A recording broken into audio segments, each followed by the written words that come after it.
On this week's Worst to First, it's week 2, 2025 season. And after week 1, of course, and in that episode, this past week, Matt, we made our playoff picks too. We'll kind of table those until they maybe are a bit more relevant, get a little more tape, with more film to grind. But jumping into it, we of course have all 32 teams continuing to play here in the early part of the schedule. Um, and I think the theme that we always have with week 1 is, what do you overreact to? What do you not what actually is real? That'll be a big part of our discussions tonight as we take it game by game. We do a little bit of recap. We also flip it forward. And of course, we'll have our game picks for all 16 coming ahead. And so, with that being said, Thursday night, Matt, Amazon Prime. Well, forgive me.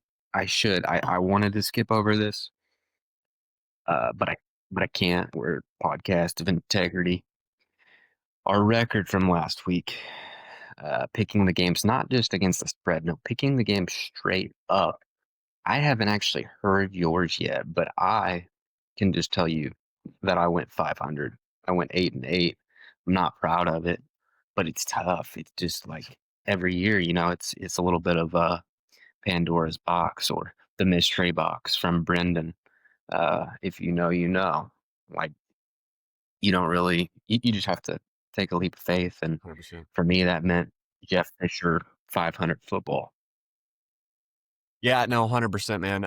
Unfortunately, we are clearly putting the mid in mid-tier podcasting because, yeah, 8-8 as well. I was like, man, I thought I would do a little bit better than that. Last week it's week 1. It's a little iffy. You're not really sure what to make of things. And sometimes teams don't really show you their true colors yet. And by God, did not go well. Didn't go well at all. We'll try to do, we will do better. We won't try. We will do better than that. I have no question about it. But Week 2. the same token here, I gotta make this point out there because I took some wild card picks. Cleveland to beat Cincinnati, should have beaten Cincinnati, but God, Yeah. the Battlehawks guy or whatever, it's like, come on, man. I could have been above 500. I haven't been that upset at a I haven't been upset at a Chiefs kicker in a long time, but I haven't been that upset at a non-Chiefs kicker in a long, long time in its own right. Like, it was really frustrating to basically see Miles Garrett, his masterpiece. You see, he almost had 3 sacks in a row. Um, I he didn't didn't end realize up that. getting credit on the third play. He Oh was like yeah, the yeah. I did see that. Yeah, he was like the last guy in there, but that was wild. And we did predict that. We talked about how he would have a huge impact, and uh n- what was it? 7 net yards for their Bengals offense in Yeah. the second half. They but and we'll talk about the Bengals later. This time of year, I guess a win's a win, or maybe it's not really. With week 1, it's kind of like, yeah, If there's no. ever a win that's It, not it doesn't feel like a win, it's the 7 net yards win. You're like, yeah. Like last year with Kansas City when they grind it out and somehow miraculously win, you're like, I don't think there was any 7 net yard games. Maybe there were that I don't recall, but no, no, certainly not. But hey, um, getting us back on for week 2.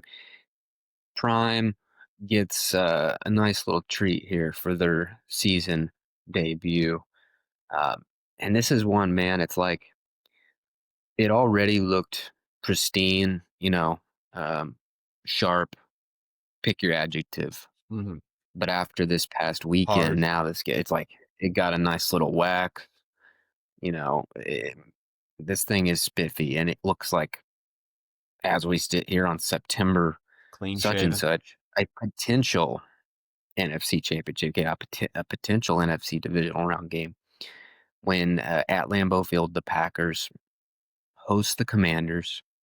Both teams fairly impressive. I mean, the Packers were very impressive. The Commanders, pretty impressive. Yeah. And so What do you think here, Matt?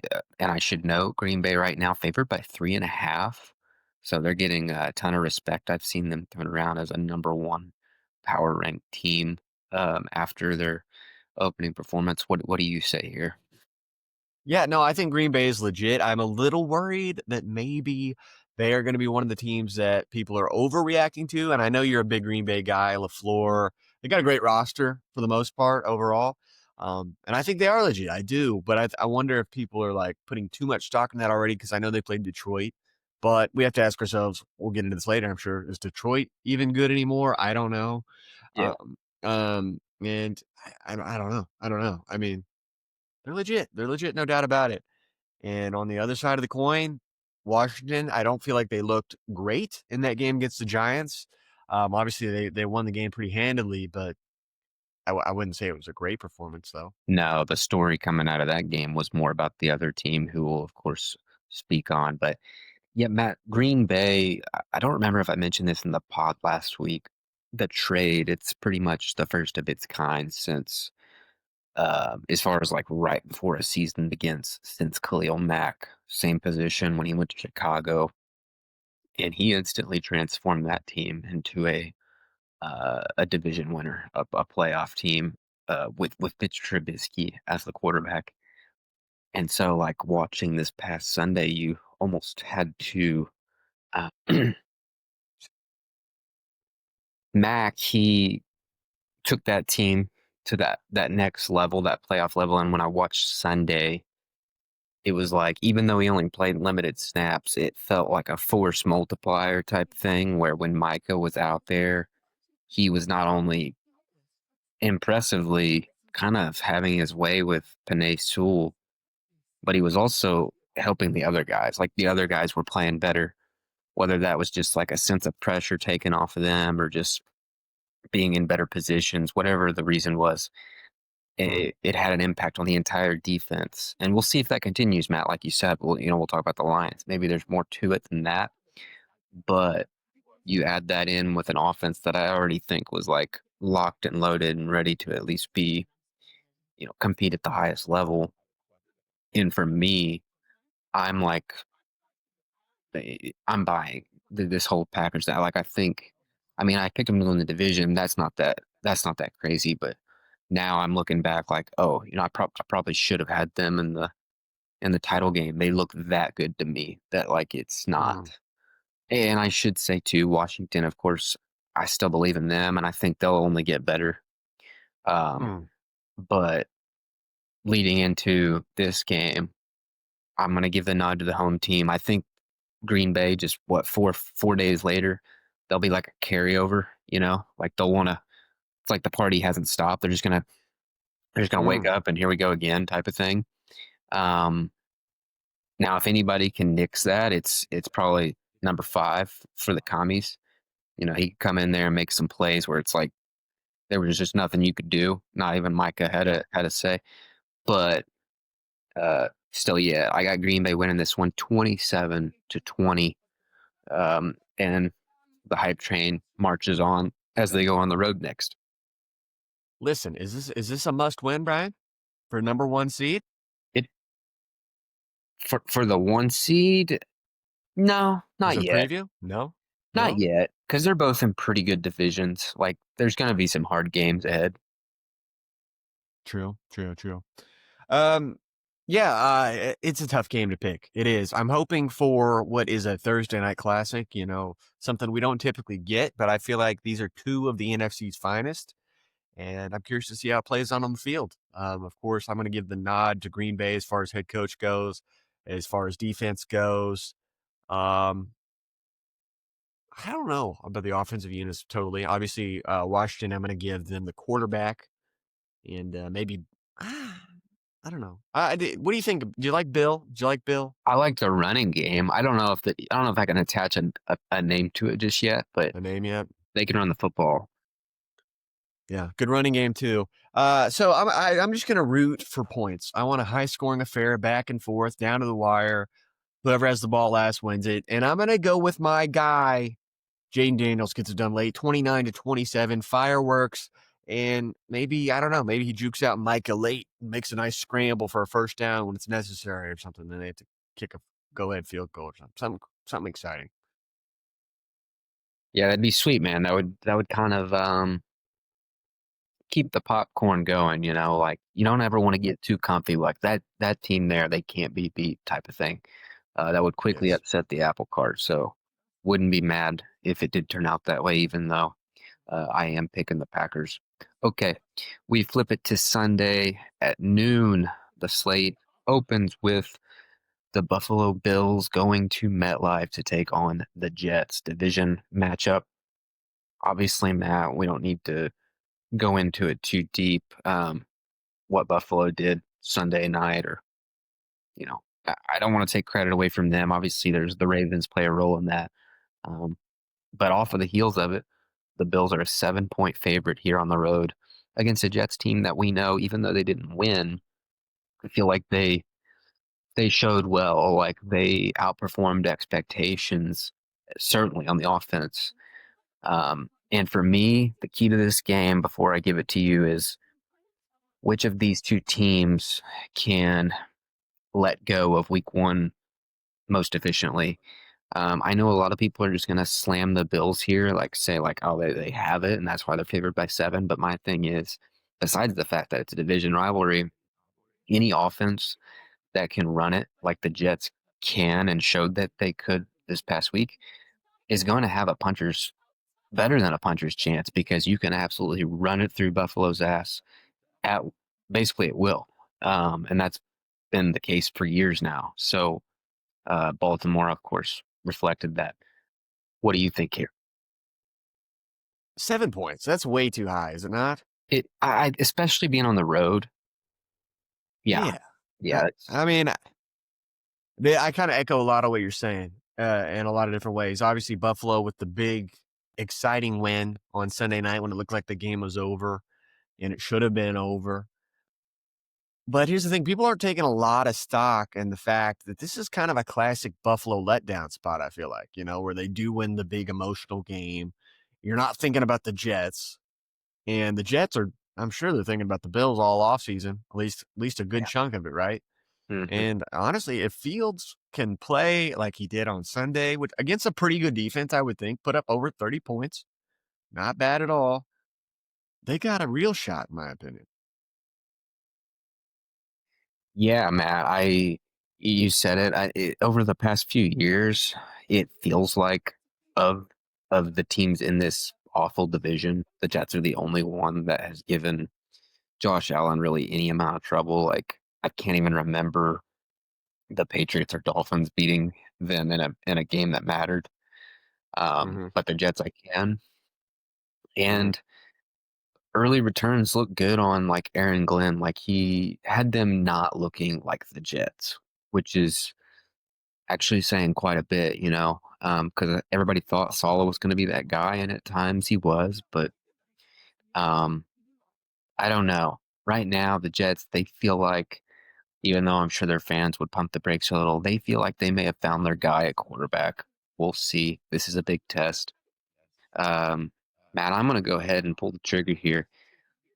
I think the pendulum has swung way too far in Buffalo's direction, way too fast for a team that was down 2 touchdowns with what, 8 minutes to go, 7 minutes to go the other night. Um, Hmm. I'm picking the Jets to win this game straight out by a score of 30-27, and I just think, like I said, I think they're going to control this game on the ground.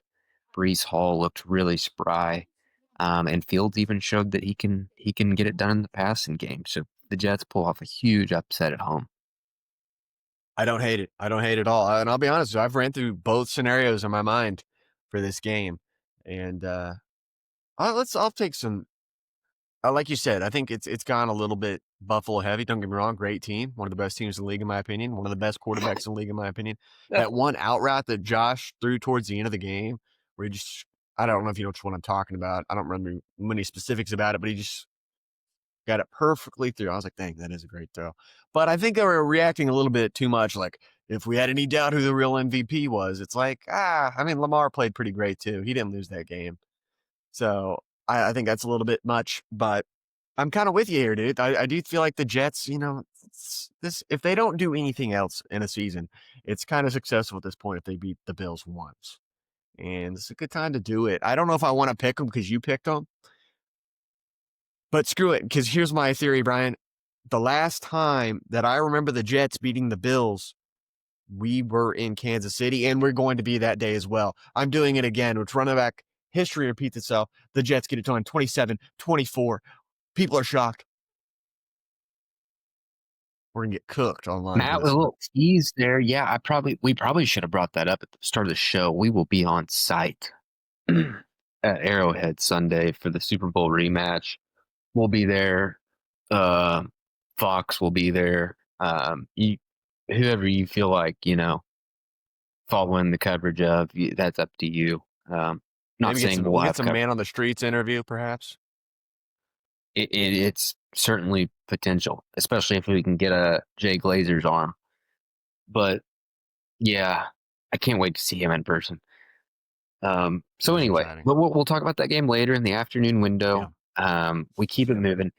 Giants at Cowboys, NFC East, two teams that really, really need a win here because I think they both probably feel like this is one of the more winnable games on their schedule.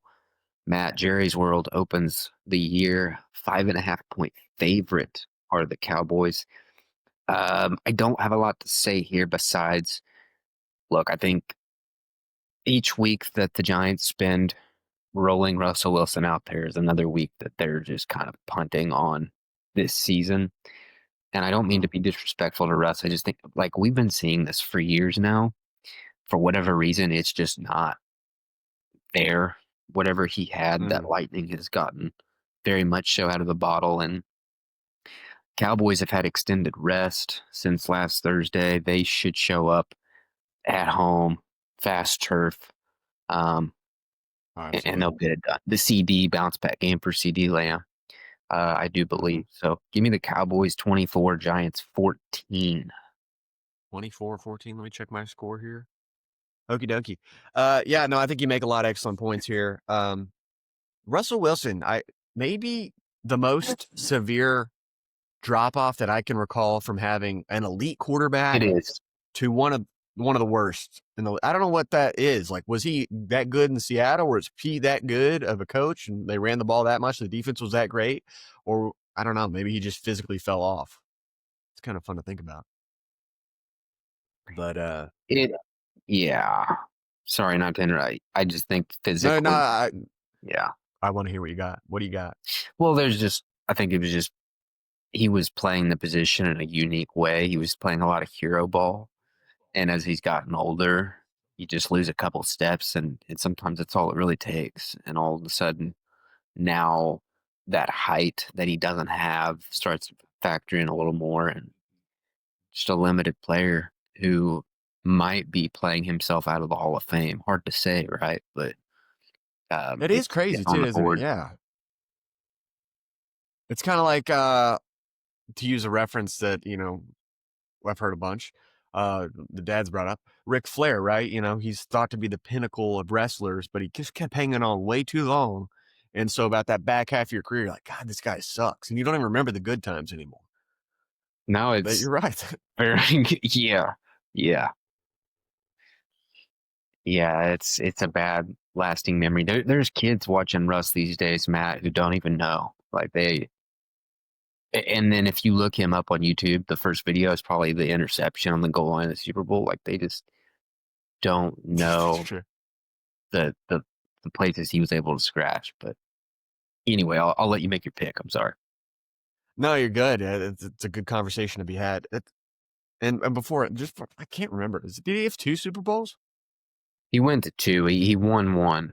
Went to two. Should For have some reason, won I one. thought Seattle had more of a dynastic run than that. That's kind of Yeah, surprising to me. it was pretty good, but it wasn't that pick kind of flipped it on its head. Crazy, crazy. Maybe the beginning and the end. With that being said, Dallas, against Philly, not terrible. They honestly probably should have won that game, but their best player dropped the ball. So, I mean, what are you going to do about it? So, like you said, maybe it's a CD bounce back game, fast turf. I got the Cowboys as well, 24-16. I think the Giants could be interesting, maybe with Dart or maybe even Jameis for a couple weeks. But until then, Big L. Okay, we're consistent last couple games. This one, Matt, 49ers at Saints. Of course, the story is the 49ers and their injury report. And I'm not going to pretend like we were the only ones on this mountain, but last week we spent some time on the season preview, the week one preview, talking about how this Niners team just way too dependent on injury prone players. And literally between 1 week ago and where we sit right now, McCaffrey popped up on the injury report with the calf, and he did play and he was pretty effective. But now you know that that is still a thing, and that just tells me that it's going to continue to be a thing, and it's probably going to be eventually one that might just put him on the bench, right? Mhm. But then beyond that, more importantly, Kittle goes on IR with a hamstring. Jawan Jennings, he seems to be okay. He got a shoulder injury, but it's up in the air whether or not he plays Sunday. And most important of all is Purdy, who is questionable at best currently with a shoulder and toe injury. Um, it's unbelievable, but this is why it was impossible for me to get on the table of this is a playoff team. It was too predictable. One game in, here we are, and I will say they're very lucky. They're playing arguably the worst team in the league. Certainly, I think probably the worst offense right now, just because of the Mhm. Saints and the quarterback situation. But um, yeah, I've kind of said everything I needed to say, Matt. Irregardless of if it's Mac Jones, irregardless of Kittle being out, irregardless of if McCaffrey, for whatever reason doesn't play this week. On one hand, you go, the Saints have to win a game, right? Like this seems to line up Mhm. for them. But I was very impressed with the 49ers defense last week in Seattle. They won that game for them. And clearly the return of Sala is, reaping some reward. And I can just see it now. Like they're going to give Spencer Rattler hell on Sunday. And if they have to win this game 10-9, I think that's what they're going to do. I am going to Mhm. pick the 49ers. Let's see, 21-10. Actually, that was. mm, I'm not gonna go 20. I'm gonna go 17-10. 17-10, 49. Yeah, yeah, yeah. Yeah, it's an interesting situation. Like, I didn't really watch it too closely. I was kind of surprised last week. The Saints made it a game against the Cardinals, and I don't know if that's an indictment on the Cardinals more so than a positive note for the Saints. But I don't know. It'd be interesting to see. Like you said, the Niners again every year. I don't understand what goes on there. That immediately just injuries all the time, and and I don't know. Part of me was like, is this Shanahan like just taking a dig at people? Like, you know what I'm going to do? I'm going to go ahead and throw McCaffrey out there with a calf, like a day or two before. Kind of messed up, kind of traumatizing for those folks that drafted him in fantasy. Thankfully, I was not one of them, but kind of gnarly. I feel like, but Yeah, you got something? Got to take? I know. I thought you had something on there. But yeah. Anyway, I don't know. This is probably the least exciting game we got going on in this one. So screw it. Give me the Niners 20-13. I'm probably not going to pay much. Well, probably no. Probably not going to pay attention at all considering the circumstances. So we'll see. yeah. Me neither. And of course, we'll be busy at the time. We probably won't really catch any of it for that matter. But nevertheless, back to the divisional clashes. Cleveland Browns at Baltimore Ravens. The Ravens, so far this year, the biggest favorite we've seen, 11.5. Um, Probably fair. Feels like they usually, I know last year at least they pretty good about covering these spreads. And you figure, Matt, after what happened Sunday night, I guess it could go one of two ways. Like, do they hold on to that one and let it turn into two losses? Um, I I tend to doubt it just because Cleveland had every chance to beat the Bengals and couldn't, just couldn't get it done. Like, they clearly Yeah. have a hard time taking advantage of opportunities, and that's not to be surprising. But nevertheless, what do you think about Baltimore? Do you think that they can bounce back, and at least win one that they definitely should? It's going to be interesting because there's just no way around it, especially coming off of Buffalo, 2 games in a row, dropping just devastating losses and kind of at your own, self-harm. Like that's got to sting, and that's got to weigh on a team for sure. Granted, Cleveland, I don't think is terrible. I really don't. Obviously, they're going to Mm. get that kicker thing figured out, and maybe they can right the ship a little bit. But I think I'm going to have to lean with Baltimore here. Just Lamar Jackson, and just they got too much going on as far as it goes on that side of the ball.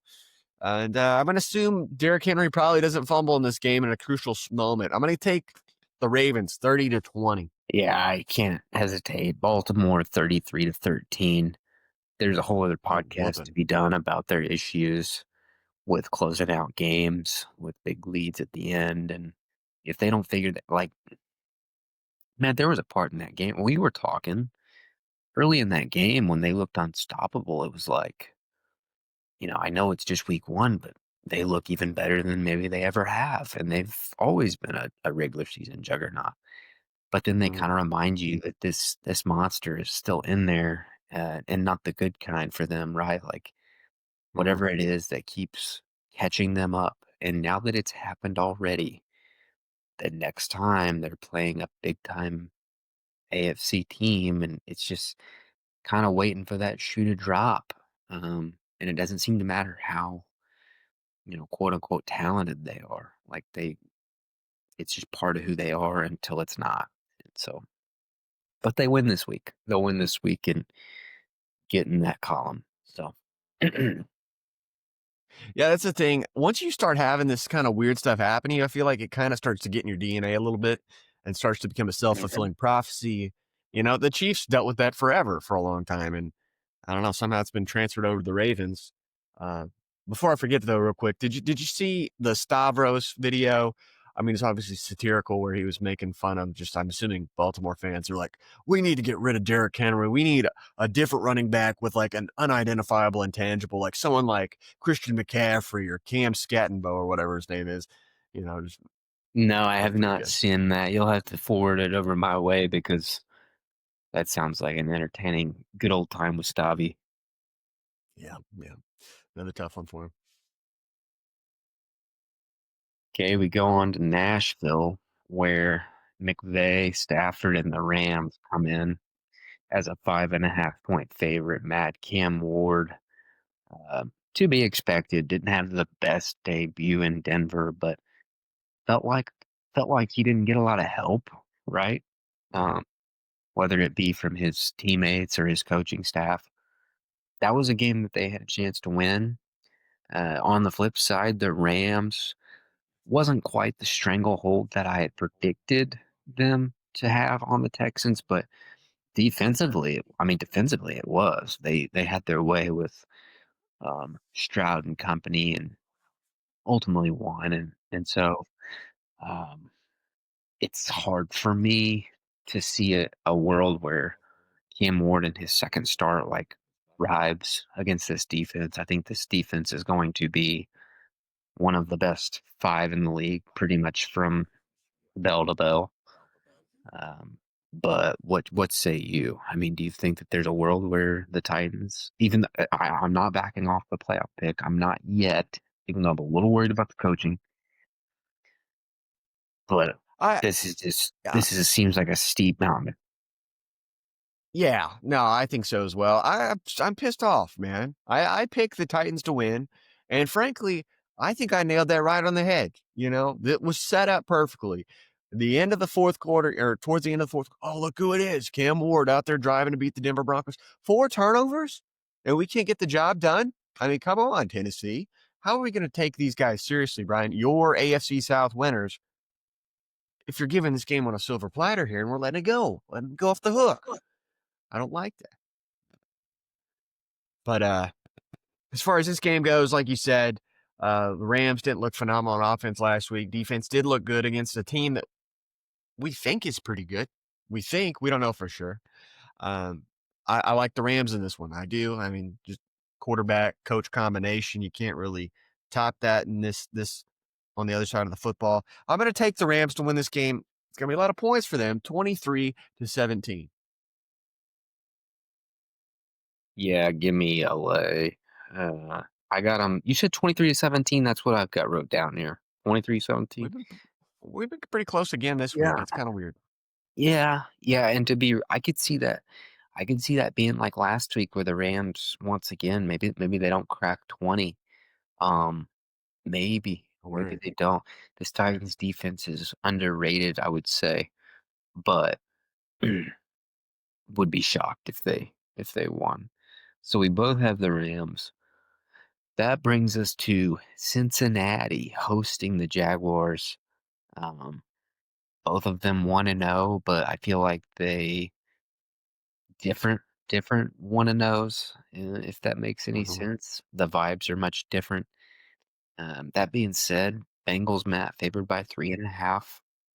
And I think this has the potential to be not just a high variance game with a lot of different potential outcomes, but also one of the best games of the weekend.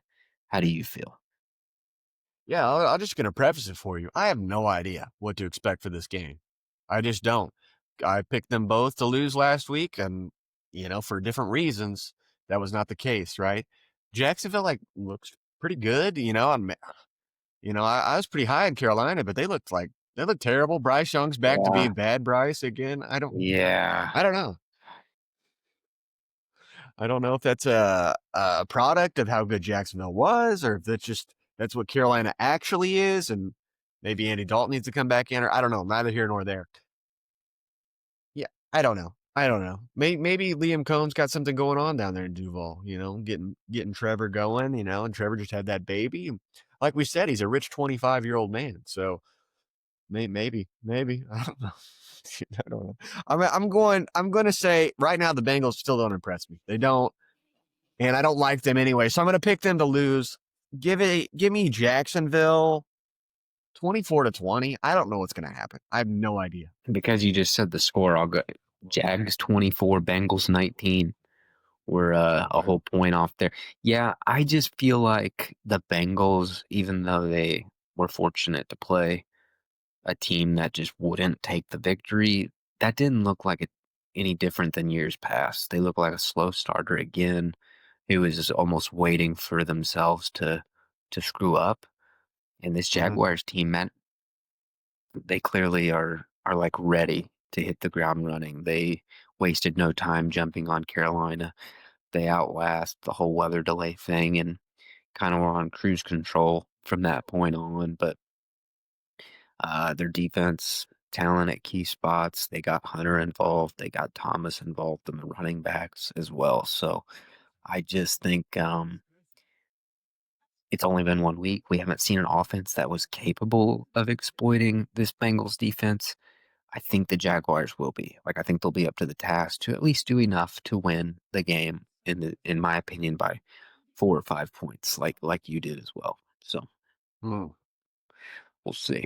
Um, okay, Chicago, obviously hot topic as we sit here after the Monday night choke job. They are now going to Detroit. Ben Johnson goes back where he made his name. And obviously, these are two franchises, fan bases who are really licking their wounds. And Matt, if I could just like try to put myself in either one's shoes, if you're Detroit, I feel like Sunday, obviously there's a lot of season left, but what a scary thought to, like they've been riding so high for the last couple years, finally being competitive at the highest level, feeling like they had a team that was gonna finally make the Super Bowl, maybe win it. And just as soon as that happened, it seems like maybe that's all for naught. Like maybe this team is just not constructed to get back in that conversation.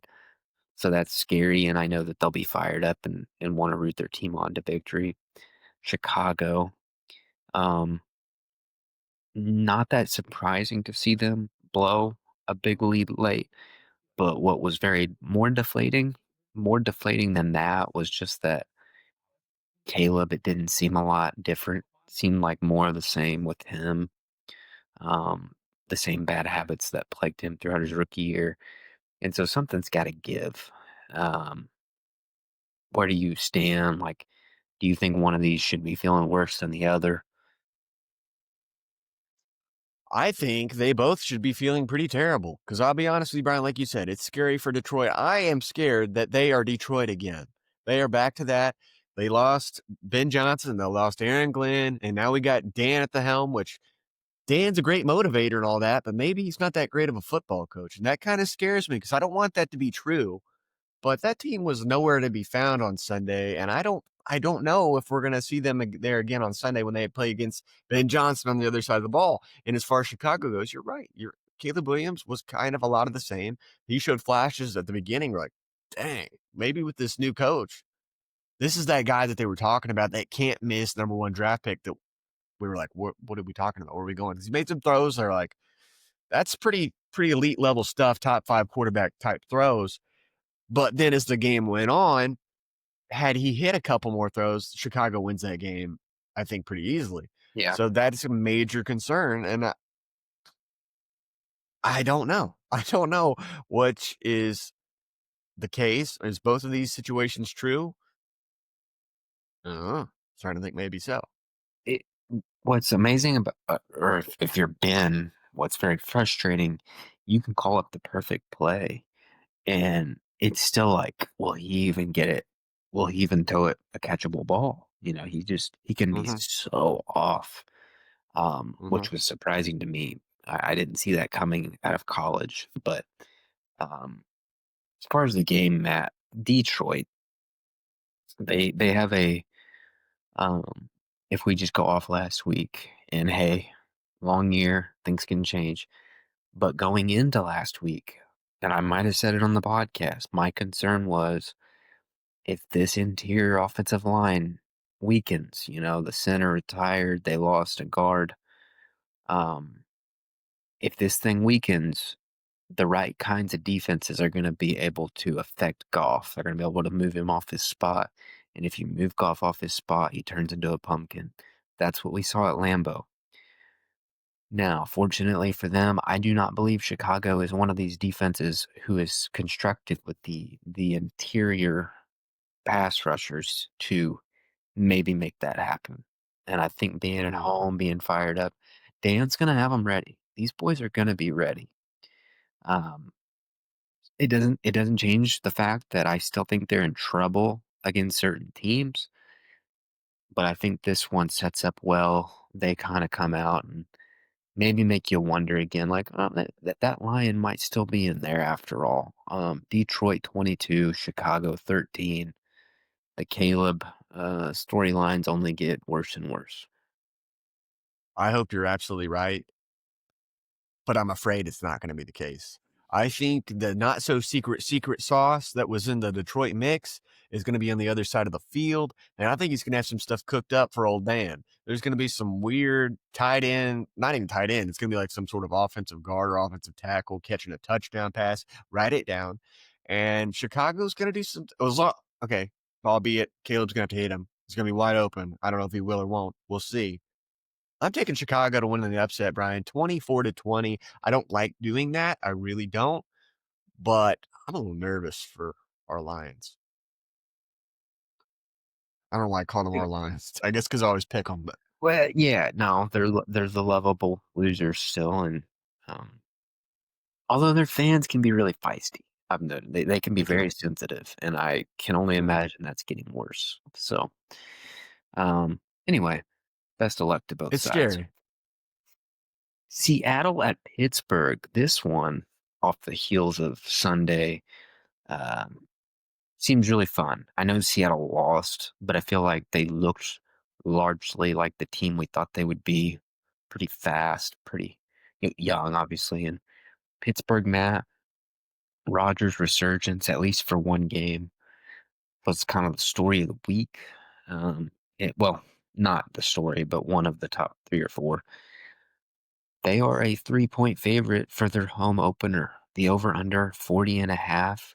For me, even though I was impressed with Rodgers and I think that he can carry over some of that as the year goes on, this is your classic.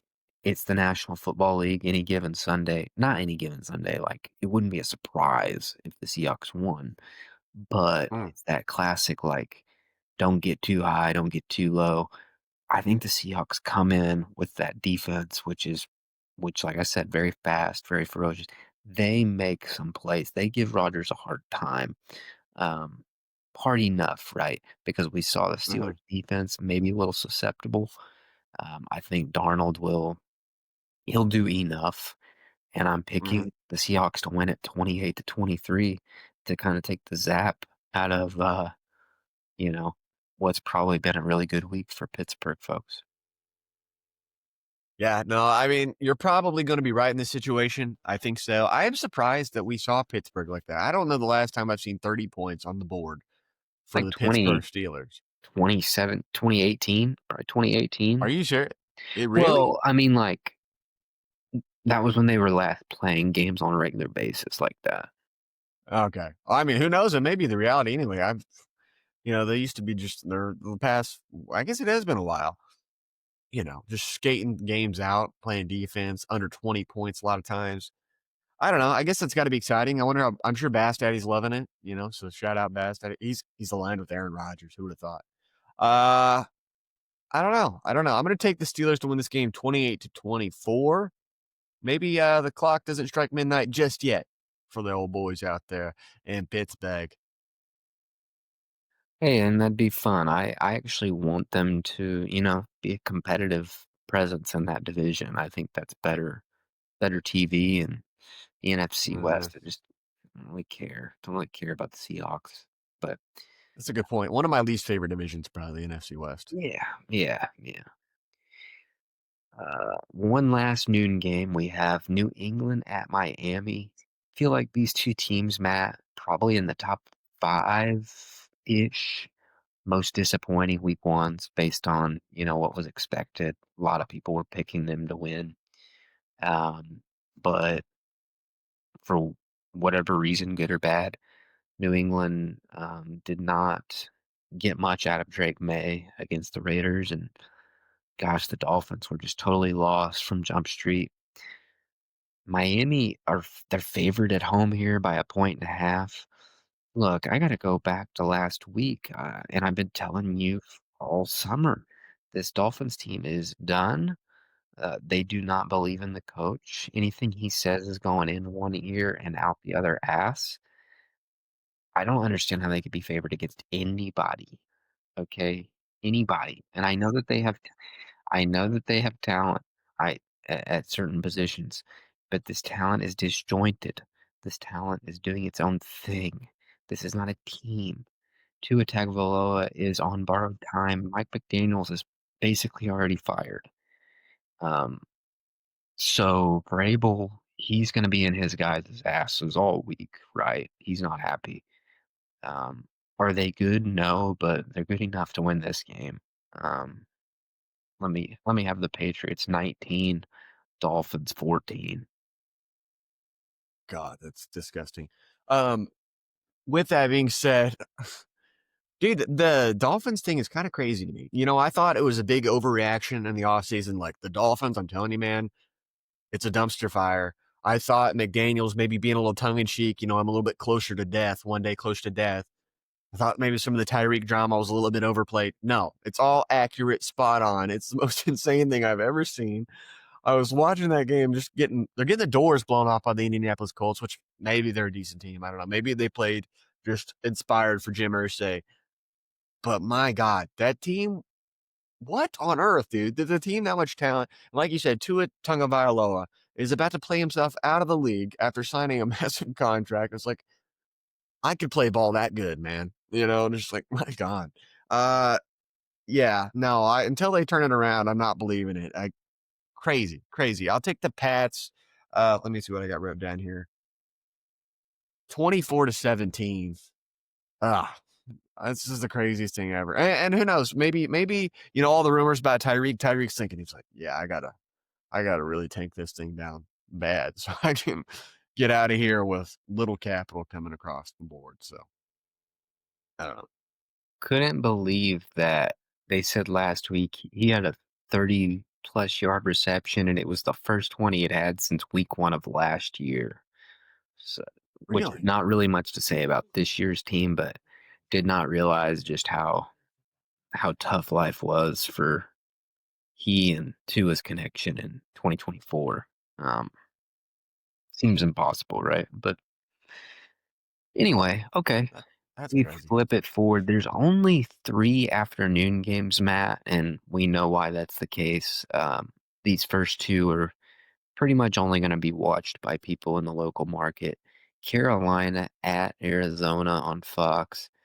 The Cardinals are a 6.5 point favorite at home. Um, these 2 teams, when we, going as far as like narratively, I don't know that either one of them feels as good. Well, I know Carolina doesn't. I don't know that either one of them feels as good as they thought they were going to um, after week 1. But the Panthers, Matt, more than any other team in the NFC, look like a traffic cone. And you touched on it, like, I can't believe I'm so bummed. Bryce Young, I picked him up as my QB3 on one of my fantasy teams, thinking he's going to pick up where he left off and be a sneaky value. And then he went out there and he looked like the shitty version that he was for the first 20 games of his career. And I'm kind of sick over it. Like, I don't understand. I don't understand how you make that jump and then you go slamming back down to the floor. Like, I didn't think it was possible, and I'm just at a loss, but, um, so, yes, it's an overreactionary statement, but I think it'll turn out to be accurate. I'm pulling the plug on Carolina. That reflects in my pick. Cardinals 28-20. Uh, but yeah, the Panthers and Dolphins look like they're gonna be duking it out for number 1 pick. Yeah, I'm torn on that because it kind of reminds me a little bit of last season. You and I were one of the few people that were like Washington Commanders. Watch out for those guys. They did terrible week 1, and I was like, that's it. I'm done with these guys. And I'm kind of Mhm. that way with Carolina. I'm like, is this history repeating itself, or they actually just what, like you said, what they were in Bryce's first 20 games of his career? Because God dang, dude, it doesn't make any sense at all. You're like, this guy finally does figure it out, and then all of a sudden he takes, the off season, and now we're back to square one, and maybe we are. I don't know. So that shakes my confidence a lot. If we got Bryce of last year, the second half of last year, I'm taking Carolina all day in this game. But like you said, I can't really count on that right now. I'm going to take Arizona to win this game 23-21. And that's not really saying much great about Arizona. I think they're okay, but they're they got similar trajectories, I feel like maybe. Very hard ceiling on that Cardinals team, and it is going to be met sometime around turkey time, if you know what I mean. Yeah, yeah. Okay, Denver goes to Indianapolis, Matt. The Broncos on the road, a 2.5 point favorite right now. Um, Bo Nix, the offense, very disappointing last week. Really, it was Bo with his 3 Uh-huh. turnovers.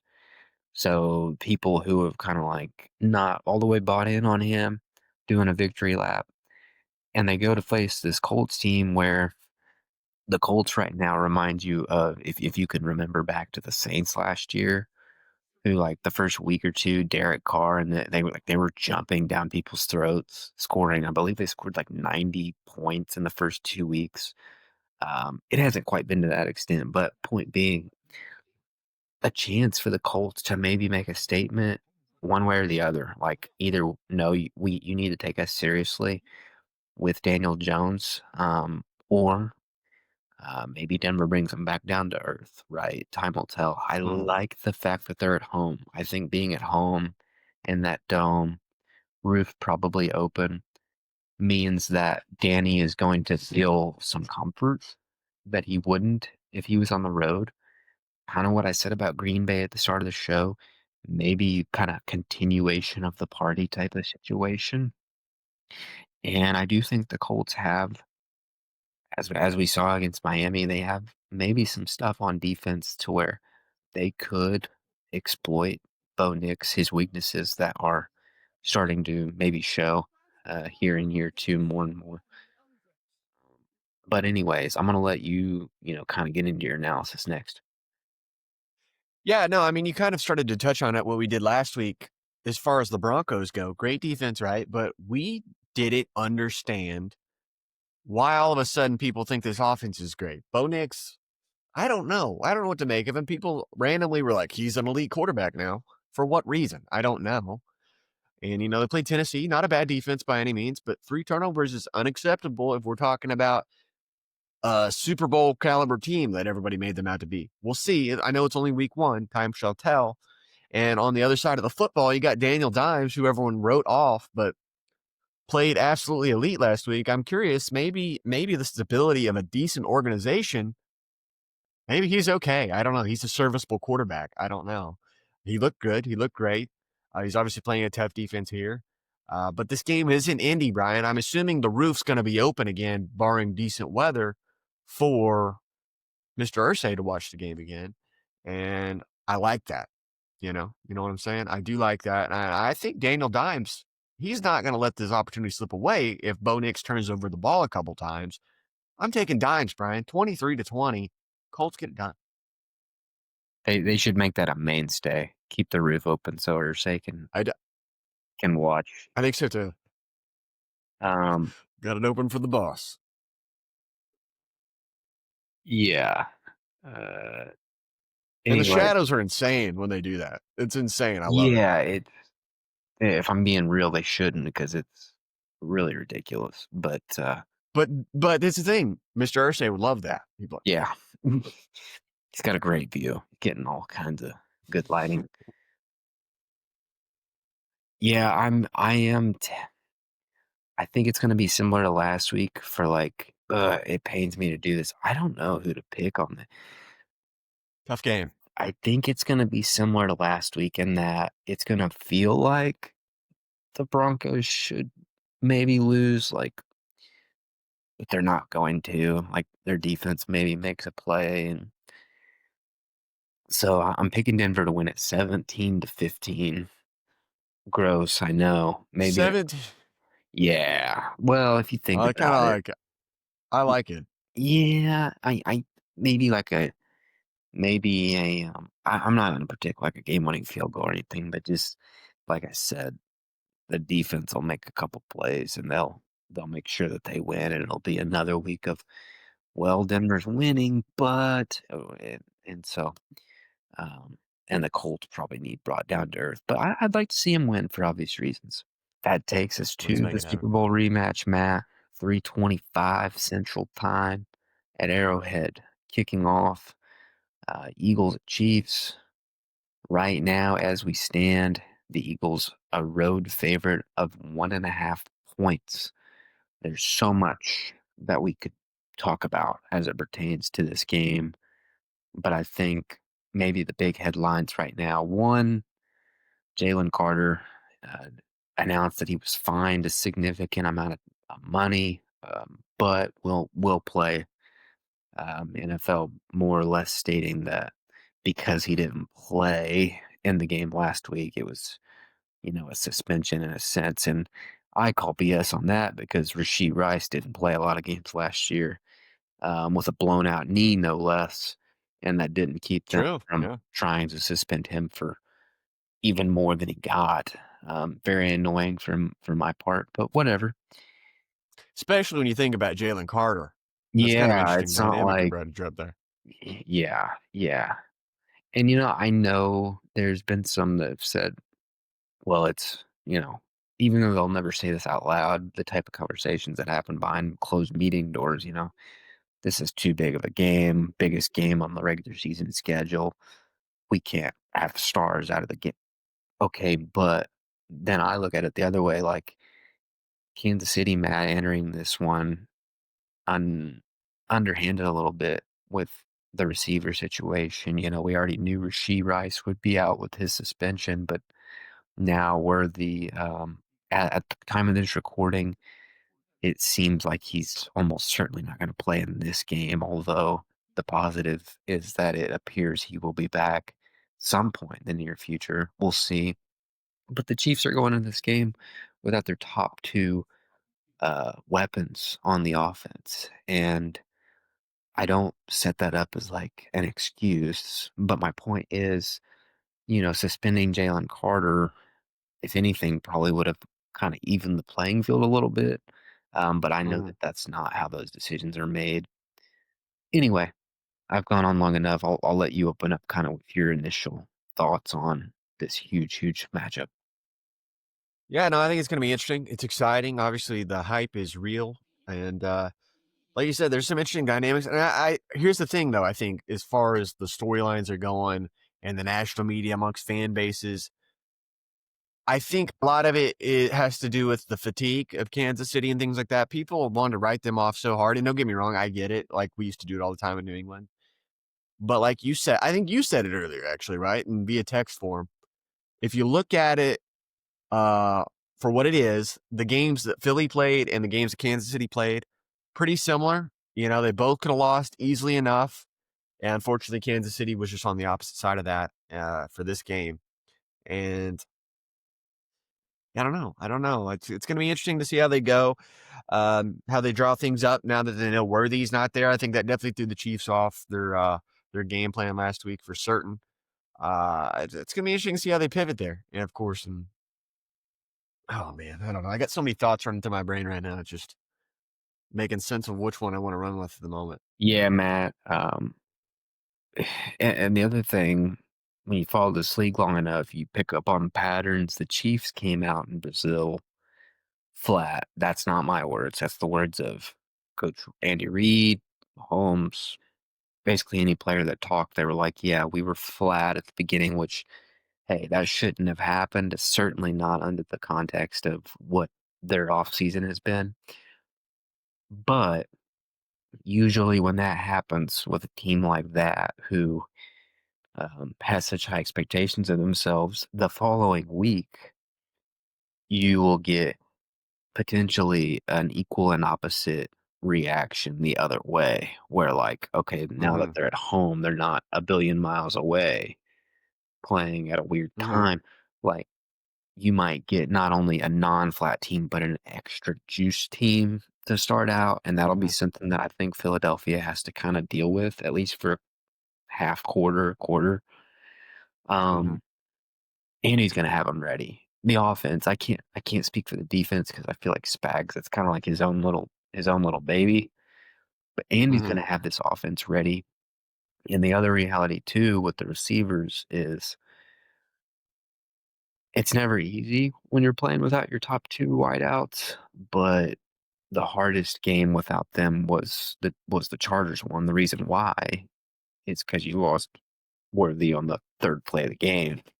You had the whole game kinda built around using him in the Mm-hmm. ways they like to, and then that had to get thrown out the window, and you have to figure it out on the fly. In this case, they have, 10 days, whatever it was, to kind of plan around the pieces who they know are gonna be there to start this matchup.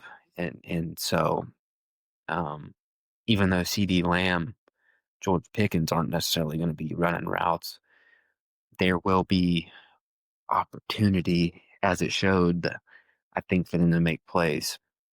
The issue, as we saw against the Chargers, is this Chiefs defense. Um, Yeah. and it's specifically the pass defense where, some Mm-hmm. people say, gosh, they have no passers. Some people say, gosh, they can't cover anybody. The reality for that game, it was both. It was both. And it was a lot of, upon further review, it was a lot of stupid mistakes, guys running into each other in the secondary, no pressure, no quick pressure from the defensive line. It's a nasty little cocktail they had going on. And historically with Spagnuolo, when you see that early in the year, it's not something that gets fixed super quick. Like it's something that Mm-hmm. it's going to take 4 to 6 weeks probably for them to kind of play around and figure out, okay, we want to play these guys in these spots. We want to call these defense to get it under control. And so, Matt, all that being said, um, I don't know the last time I did this on this show, but um, I am picking the Eagles to win this game. I have a score Woo! of 30-27. Um, I think it will be it'll be frustrating from the standpoint of it's another loss, and the defense will continue to look like a work in progress, but there will be like a glimmer of hope just knowing that they hung around in this game and had a chance to maybe even win without their top two wideouts, knowing that eventually they're coming back and it's just kind of survival mode until then. Yeah, no, I can definitely see a lot of your points there. Something I was going to run with earlier before I got sidetracked. What do you think about the interesting talking point that people are making online, like about Patrick Mahomes specifically? I'm here for the regression. The regression is here. And I was like, man, based on that game, I was like, that's one of the better games I feel like Mahomes has played in a while, with a lot of weird circumstances thrown at him, Dude, made some great plays. Go ahead, run with it. no, that was that. I thought about this a few days back. I mean, that was like vintage. There were vintage plays as far as the game saving stuff. The 3rd and 5 where he's sideways. The 4th and 7 was very Oh reminiscent man. of his first year when he against Baltimore. Baltimore. Yeah. So like no, but confirmation bias is real and it can be a pretty bad thing. And we're all victims to that in different ways. Like there's a lot of people who are looking for and continue to look for their downfall. And when you see the slightest bit of that, you kind of take it and run and you celebrate it as it goes. But look, I know I just picked him to lose. I am not backing off. Certainly, the thought that they're going to end up in the AFC Championship game. I think it's going to be a different kind of year. They might be 500 at the midway point, but they're not going to be in the back half of the year. I think they're going to take off. It's just one of those deals where it's going to take a bit here. Yeah. Yeah. Yeah. I mean, that happens. It's part of it. I think knowing Worthy's not going to be there, we're going to make some adjustments. Maybe put some more emphasis on Hollywood Brown. I think they're gonna be ready to go. I do. I think, especially coming off that Super Bowl loss last season, the loss in Brazil, you mentioned it, where you get that equal opposite reaction. I think we're gonna get that. The energy is gonna be high at Arrowhead Stadium. And you know what? I think they somehow find a way. Mahomes somehow finds a way. I don't know how it's gonna be done. I think it's gonna be ugly at times, probably. 29-26. People aren't gonna see it coming, but they somehow get it done. For the sake of our drive home, I hope so too. Oh yeah. Should be a great game. Okay, Sunday night, Matt. Minnesota opens the bank for their home opener against the Falcons. Minnesota back-to-back weeks here to start the year in prime time. They are a 4.5 point favorite, and it's Penix versus McCarthy, another matchup between first rounders from the previous year. Um, look, I'm pretty. What's the word I'm looking for? I lean anytime Minnesota's at home, it's hard not to like their chances, especially a night game like that. First game of the year, I think their crowd's gonna be into it, and it's too bad for Atlanta after losing that heartbreaker last week that they drew this end of the stick. Um, I still think that they have a pretty solid team. Penix looked pretty good. There's signs of life and hope, but wrong place, wrong time. Give me the Vikings 20, Falcons 17. And it's kind of more of the same as far as like McCarthy showing signs of really good, but not consistent yet. And he may never be, but good enough to win. Yeah, I don't know if this is like a false memory, but I feel like these guys play weird games against each other, and maybe I'm just thinking that's because it's the Vikings and the Falcons, and they always play weird games in general. Yeah. So when they match up, it's got to be weird. I don't even know. Um, in saying that, I feel like this is going to be kind of weird. It's going to be kind of exciting. It's going to be kind of sloppy at times. I don't know if JJ. It's hard to say. Obviously, it's one game. I don't know what to make of him. He gamed it out. He grinded that game out and got the win when it counted. I don't know. I don't know. I think he's a classic Minnesota quarterback that's like going to be very serviceable, but I think there's going to be a ceiling there, and I think that might be a little bit more apparent on this Sunday, just because I like Penix. I think some reason, some way, somehow he's going to make one more play. He's going to hit one of those throws that Caleb Williams couldn't. 28-27. I'm going to give it to the Falcons. Why not? Dirty Birds. Hey, they need Dirty it. Birds. They need it. Um, Must win. Must win, sort of. Monday night doubleheaders are back, Matt. But here's the twist, okay? This year, because these last few years they've done it, there's been that overlap. And this particular week, these games go back to back. So you could, Yes. yeah, I didn't even know that. barring overtime, you should have no problem going from one game to the other. It starts at What we 6 like. p.m. Central. Houston hosting Tampa Bay. What a matchup, cross conference. Um, Potential for fireworks here. But at the same time, we know the Texans are built on defense and they'll be ready to play after they lost last week. Houston is favored by 2.5 against Baker's Bucks. Um, and I thought uh, Baker obviously looked really good. Um, Abuka, the rookie receiver, 2 touchdowns and the game winner. He was really good. That being said, though, this is going to be a huge test, Matt. And maybe in that sense, the game will probably be won or lost with the other sides, right? With CJ versus the Tampa Mm, defense. hmm Yeah, I think it's going to be interesting. Baker and the boys were able to eke it out last week. Obviously, like you said, CJ, not so much. Is this crazy? Is this crazy to say? I don't think it is for Tampa, but for Houston, if they lose this game, I don't know. I think my confidence is pretty shaken on these boys. Yeah, it. I know we keep making the must win. It kind of feels like a Monday night home opener. It's getting there for the Texans. It really is because, like I said, I think it probably Baker versus that Texans defense is going to be a tussle. It probably washes out somewhere around 20 points. It's Mm, can Stroud, maybe 17.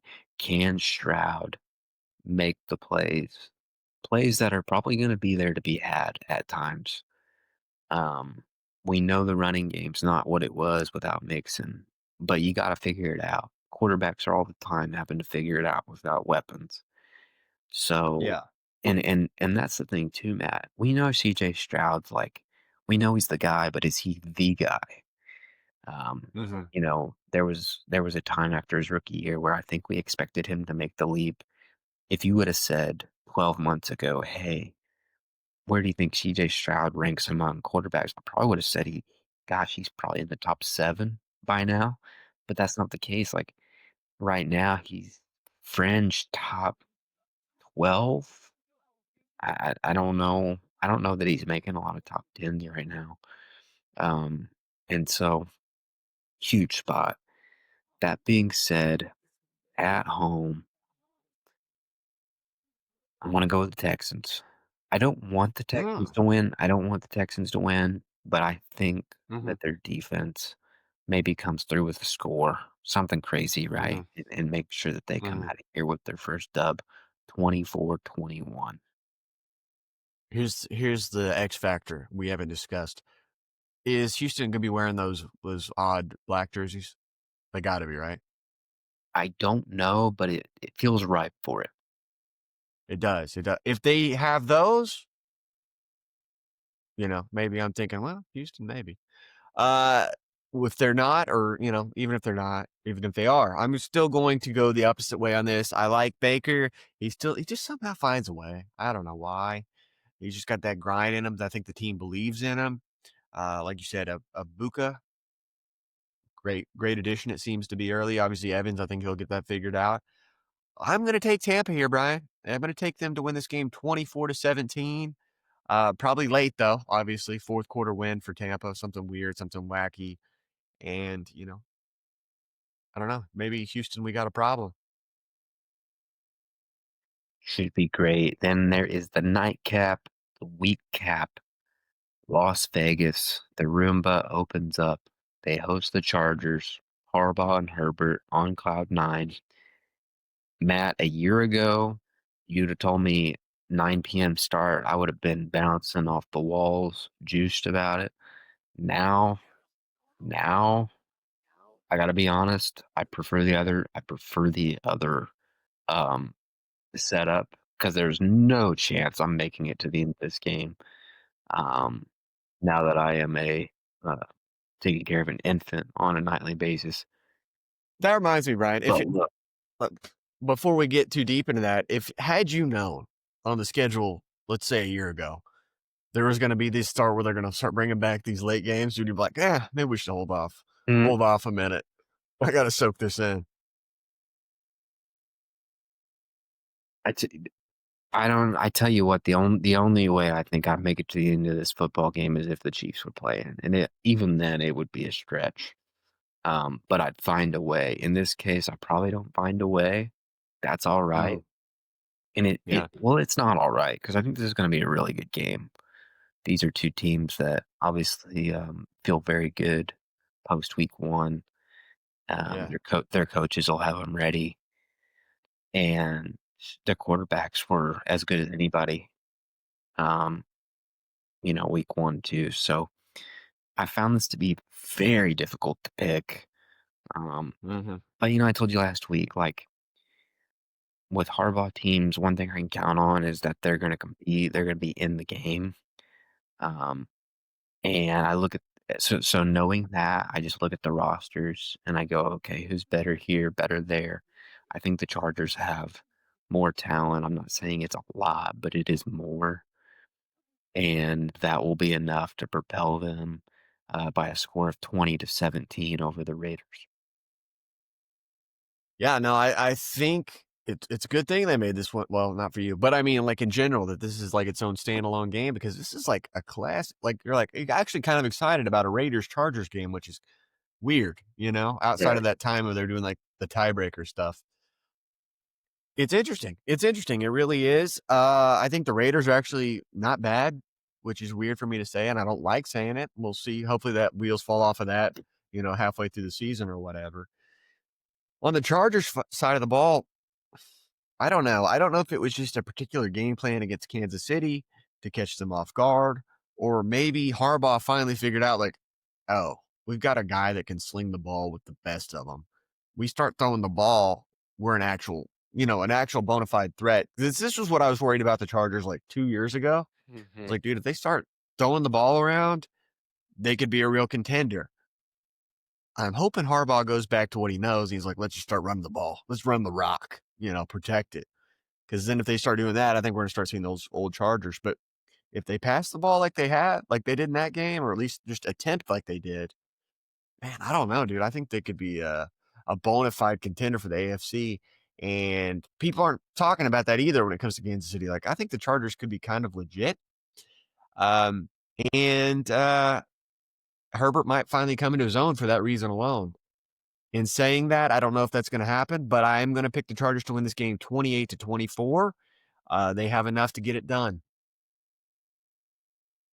Yeah, Matt. Chargers are classic, like that team that they're perfectly suited.